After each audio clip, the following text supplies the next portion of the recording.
with you today. First of all, I'd like to make a couple of comments regarding, although I'm listed as a Rotarian, Rotary International has not sanctioned my appearance, and I mention the Rotary only to encourage you to join your local Rotary Club so that, or Lions Club, because I think there are some Lions people here, but to join your local Rotary Club so that you can contribute to the world. Our #1 project in the world now is the elimination of polio. And it has now been eliminated throughout the world except for Afghanistan and Pakistan, maybe 10 or 20 cases reported last year. So this is a very important project.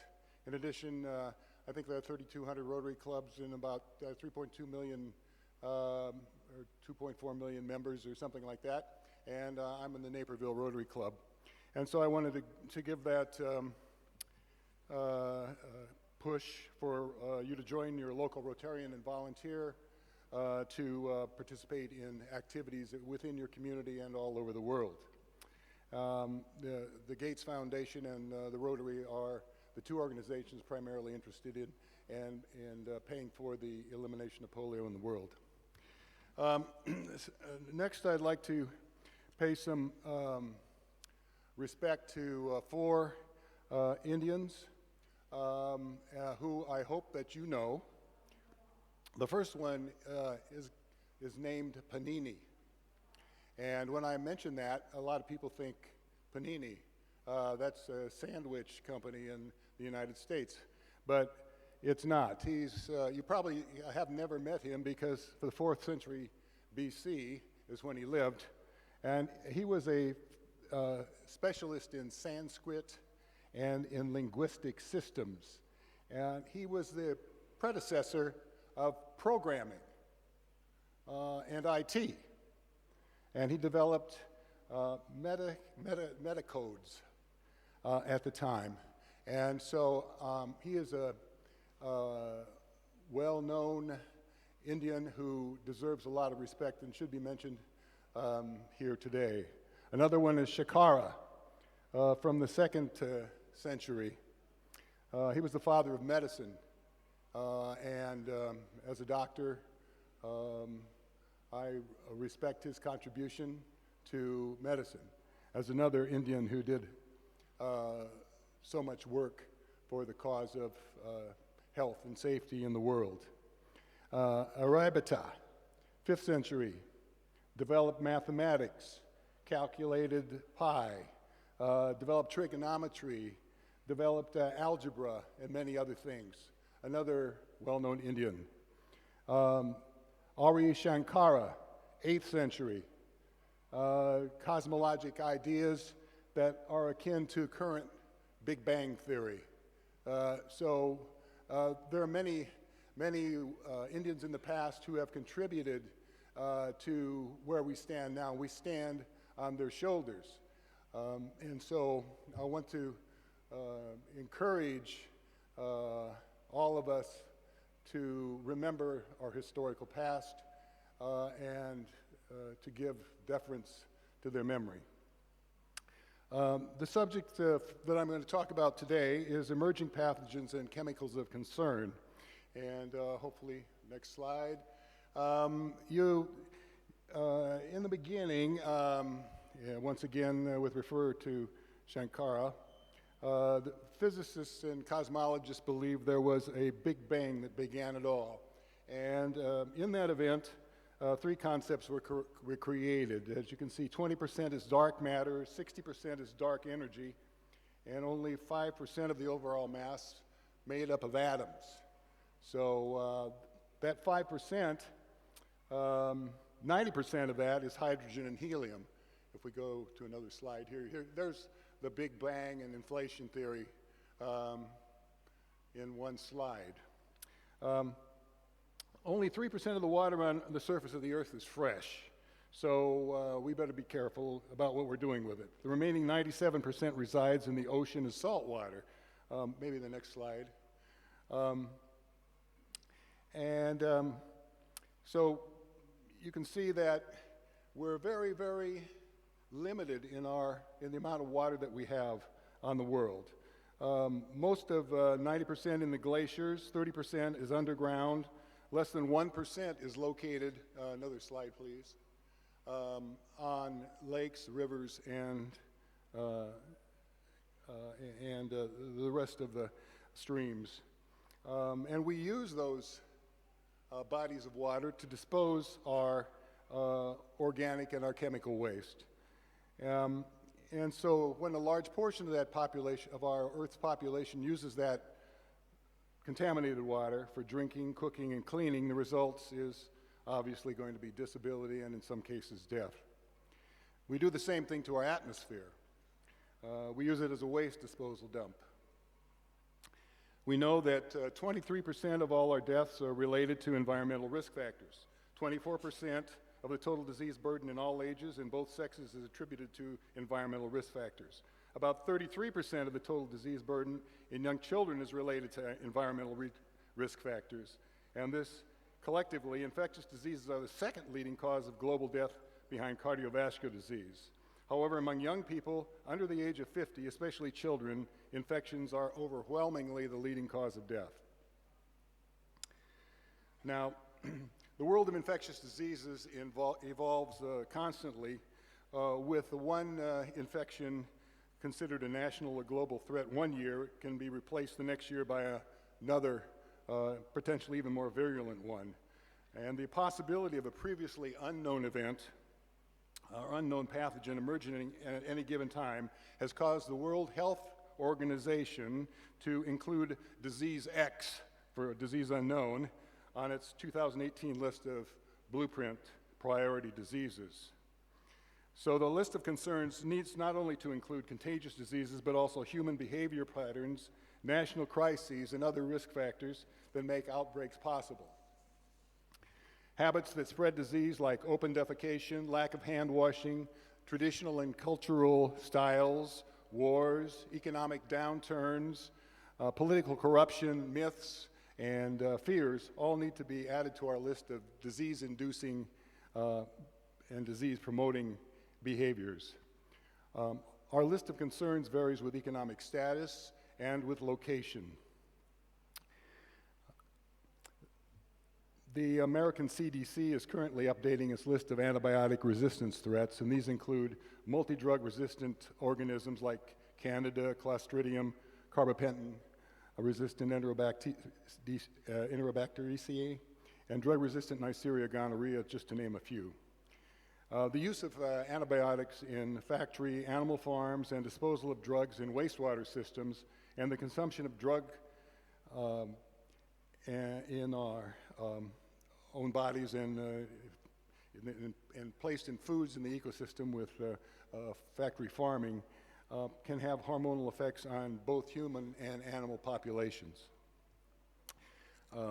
Vaccination and hesitancy to vaccinate is also another reason that collective behavior and ideas and myths can affect the infectious diseases.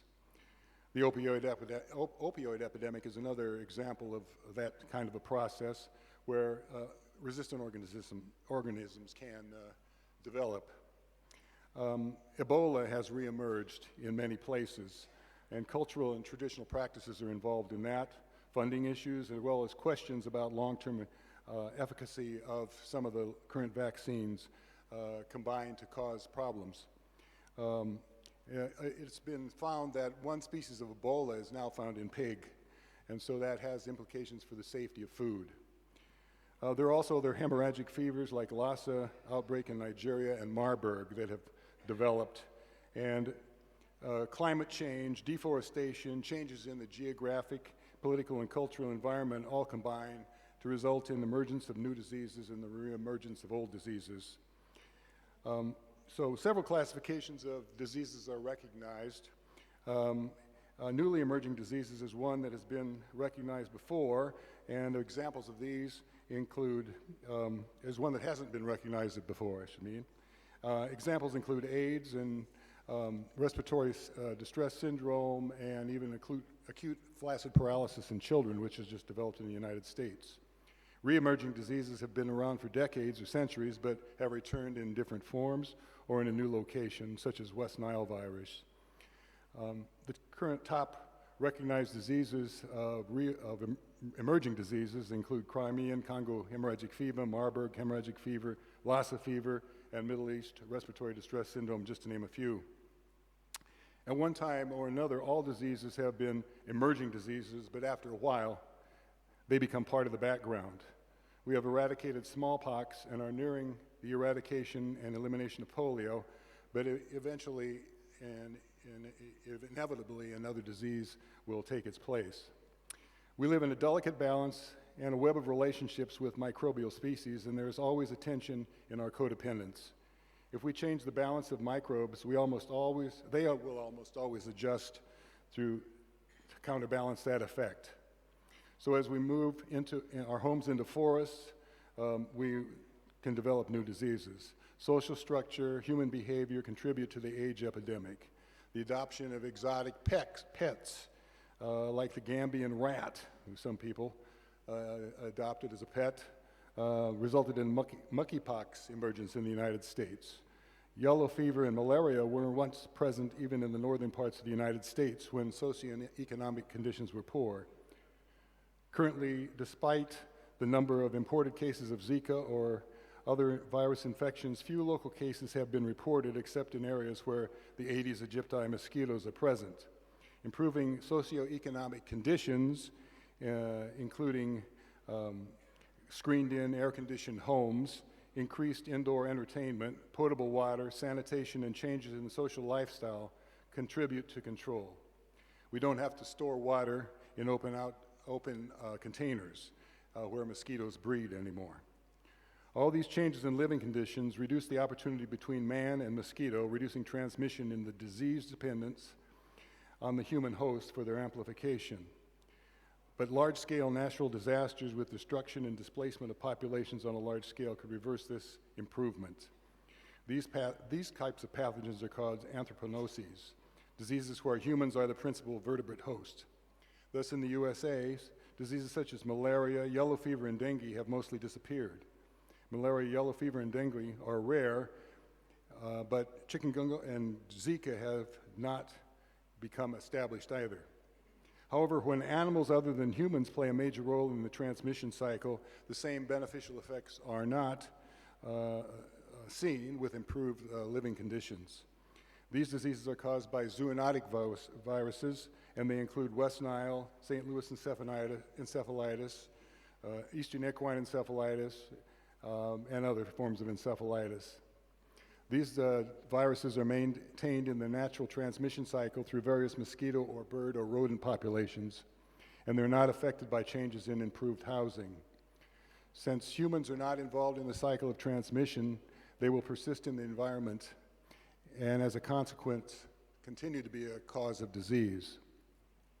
Thus, West Nile virus has spread throughout the continental United States and the center of Canada and most of Central and South America. Other zoonotic diseases such as Japanese encephalitis have had a similar potential. Even more exotic zoonotic viruses could be introduced and become established, leaving devastation in their wake.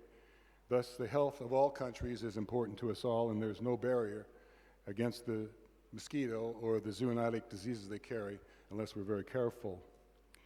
Microbes can successfully outwit us because they have the ability to replicate and mutate rapidly and outwit our drugs and vaccines in many cases. So a cooperative effort between governments, academics, researchers, and clinicians is required to control these diseases. As water is our most important essential natural resources required for sustaining life, and it reshapes the land and provides transport and a lot of geopolitical intrigue, we know that most civilizations always begin near water. Many disappeared in the absence of water.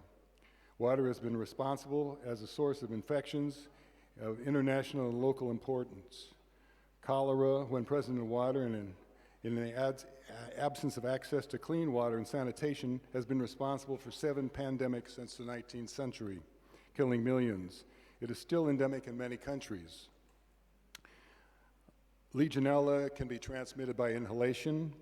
of contaminated aerosols from cooling towers and fountains, and biofilms of infectious organisms like Pseudomonas aeruginosa can be found. Medical devices can be infected with these biofilms, and antibiotics can be discharged from drug manufacturers in sewage, conferring resistance on bacteria found in the sediments. Cryptosporidiosis results from inadequate control of water supply, increased international travel, and is also seen in contaminated child care centers. Diseases can be divided into waterborne diseases caused by ingestion of unsafe water, water-wash diseases caused by poor hygiene, including trachoma and respiratory infections, water-based diseases like schistosomiasis, and water-related diseases caused by insects that breed in the water. The impact of just diarrheal disease is immense, and 1.5 million yearly deaths with 1 in 10, a child under 5 years of age, happen. That's about 1,000 deaths a day. Diarrhea is second only to respiratory diseases among infectious diseases. 56% of diarrhea deaths are attributed to inadequate water, sanitation, and hygiene. Most all interventions can reduce this by 30% in developing countries. Technologies used to improve quality include chemical disinfection, filtration, UV or solar disinfection, heat, coagulation, precipitation, and sedimentation. Hand washing and improved sanitation and waste disposal can lead to better outcomes. There is little time left to reduce the effects of climate change. Warming the climate has already produced increases in extreme weather events. Vector-borne disease incidence will rise in areas with appropriate climate and rainfall changes, while food and waterborne diseases and their rates will change in areas affected by drought. Productivity of cropland will be reduced. Nutrition of the populace will be affected. Increasing heat with resultant worker productivity declines. Mental health, occupational health, and social stresses can increase violence. Water rights will be a source of conflict and war. Rising sea levels will displace populations as well as industries, including most power stations, sanitation, and oil refiners, which are located on the coastal areas. Governments will be stressed. As populations move to available areas, new emerging infectious diseases will emerge and old ones will reemerge. The recent hurricanes in the United States, with resultant storm surges, also brought new pollutants to the waterways, including floods of toxic coal ash, hog waste, and chemicals from toxic dumps.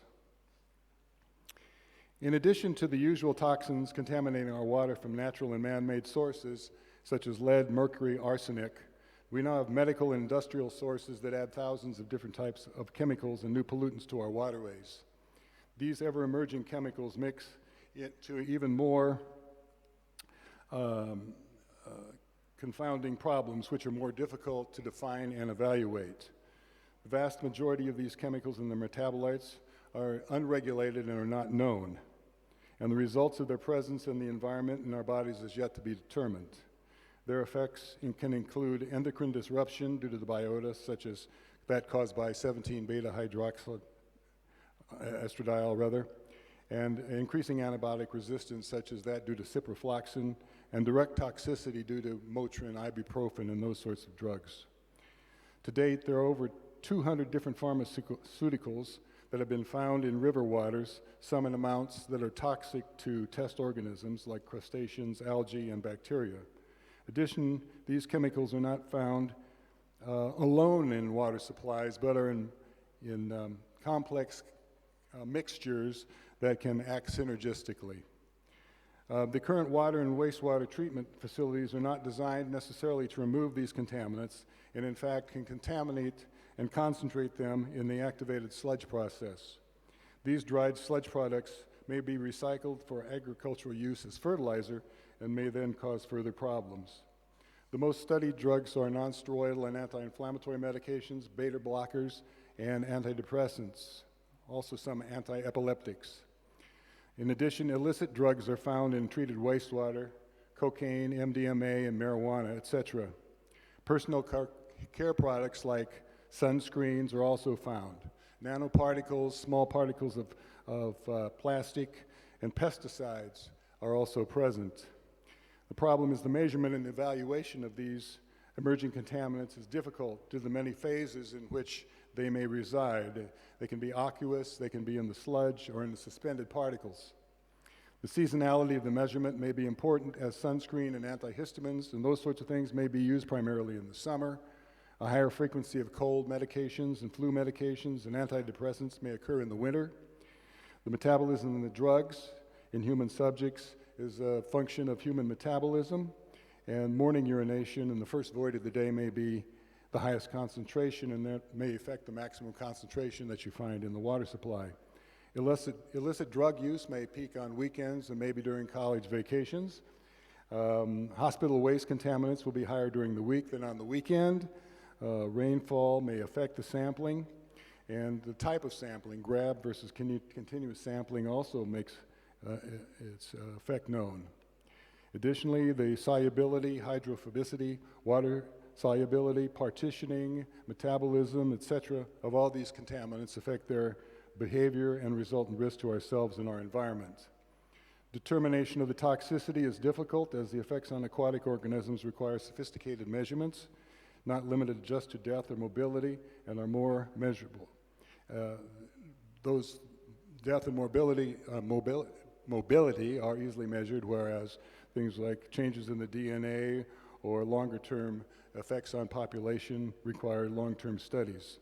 In addition, if you're only looking at one contaminant in studies and several contaminants are present, it's hard to parse out the effects.